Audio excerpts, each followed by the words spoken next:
eweli iwe na akọtabere m gị onye Igbo.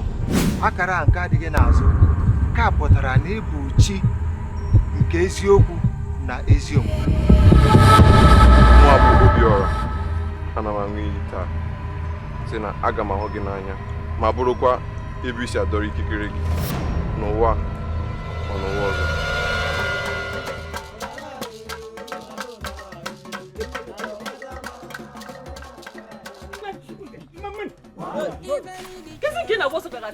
Legodi m anya, ebu m n'iru, ebu m n'azụ.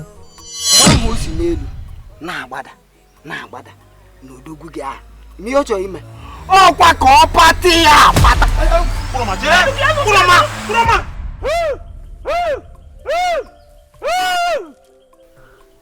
Otego m bidoro chewe gị. Ana m ahụ gị na nrọ m oge ọbụla.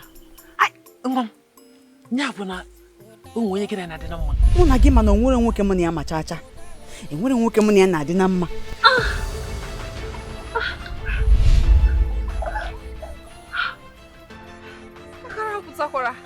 Asịkwa m ka m dụọ gị ọdụ, m ga-agwa gị na ọ ga-akara gị mma na ịlaba maka na ị ga-ahụ ha. Ọ bụrụkwa maka nwata nwoke ahụ, chefuo ya.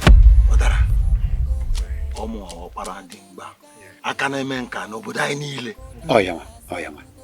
Ọ ga-amasị m ịkpọlaga ụlọ m dịka nwunye m.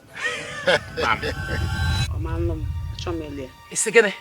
Ana m enye gị izu abụọ kpam.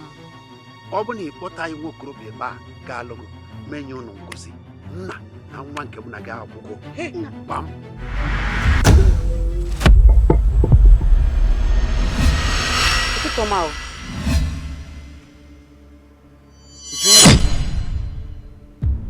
Onye ka ị bụ? Afọ m bụ Obiora.